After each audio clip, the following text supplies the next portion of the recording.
നിങ്ങളുടെ favourite shows ഇനി ഒരിക്കലും മിസ്സാവില്ല. ഇപ്പോൾ C5 കാണും നിങ്ങളുടെ ഫേവറേറ്റ് ഷോ തികച്ചും സൗജന്യമായി. സഞ്ജുന്റെ ഫോട്ടോ എങ്ങനെ നിന്റെ വല്യമ്മയ്ക്ക് കിട്ടി?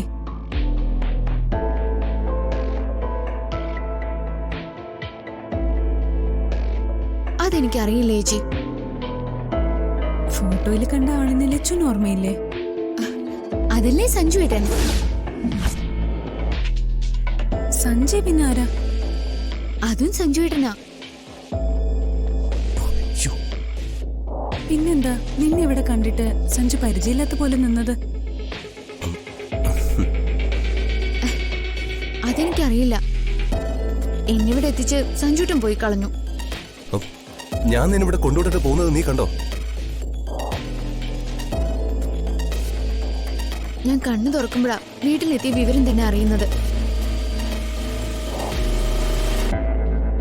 അങ്ങനെയെങ്കിൽ സഞ്ജു കല്യാണം കഴിഞ്ഞു വന്ന ലച്ചുവിനെ ബോധമില്ലാത്ത നിലയിൽ ഈ വീടിന്റെ മുറ്റത്ത് കിടത്തിയിട്ട് കടന്നു കളഞ്ഞു എന്നല്ലേ കരുതാൻ? ഞാനിപ്പോ ഉറങ്ങിപ്പോയതായിരിക്കും ചേച്ചി. വീട്ടുകാരെന്ത് പറയുന്നു പേടിച്ച് മാറി നിന്നതായിരിക്കും. അതല്ലേ സഞ്ജുയുടെ സത്യം. എനിക്കിവിടെ സഞ്ജുവേട്ടന്റെ തണലേ ഉള്ളൂ. സഞ്ജുവേട്ടൻ എന്തിനാ എന്നെ വിഷമിപ്പിക്കുന്നേ?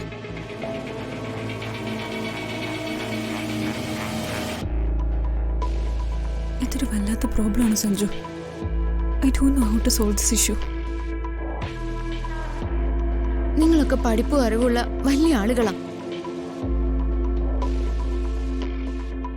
സഞ്ജുവേട്ടന്റെ സങ്കല്പത്തിലുള്ള ഭാര്യ ആയിരിക്കില്ല ഞാനെന്ന് എനിക്കറിയാം. ഞാൻ കാരണം സഞ്ജുവേട്ടന് ഒരു അപമാനവും ഉണ്ടാവില്ല. സഞ്ജുവേട്ടൻ ആഗ്രഹിക്കുന്ന പോലെ ഒരു ഭാര്യ ആയിക്കോളാം ഞാൻ. ഇനിയുള്ള എന്റെ ജീവിതം കൊണ്ട് ഞാൻ എന്നെ തന്നെ മാറ്റിയെടുത്തോളാം.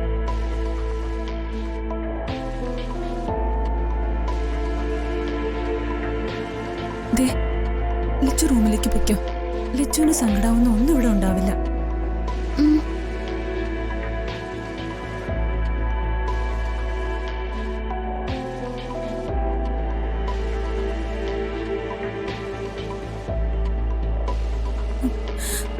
കുറച്ച് ദിവസങ്ങൾക്കുള്ളിൽ അവൾക്കൊരു മാറ്റം വന്നാൽ മതിയായിരുന്നു.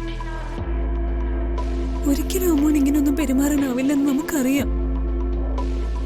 അവളെ ആരും കുറ്റപ്പെടുത്തുന്നത് എനിക്ക് സഹിക്കാനാവില്ല. വിവാഹ മണ്ഡപത്തിൽ നിന്ന് അമ്മയ്ക്കൊപ്പം നമ്മളെ സ്വീകരിക്കാൻ അവൾ ഓടി വന്നത്. മുറ്റത്ത് വെച്ച് അവള് തലയിടിച്ച് വീണു.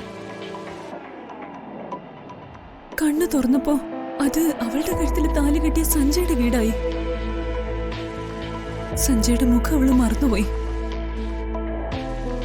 സഞ്ജയ് അവന്റെ വീട്ടിലേക്ക് കൊണ്ടുവന്നു എന്ന് അവൾ ധരിച്ചു വെച്ചിരിക്കുന്നു. സഞ്ജയ് വന്നാൽ തീരാവുന്ന പ്രശ്നമേ ഉള്ളൂ.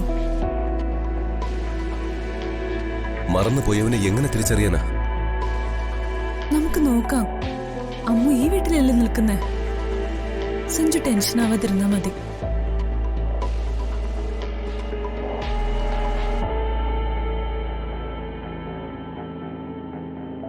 ഡൗൺലോഡ് ചെയ്യൂ C5 ആപ്പ്. കാണൂ എല്ലാ എപ്പിസോഡുകളും സൗജന്യമായി.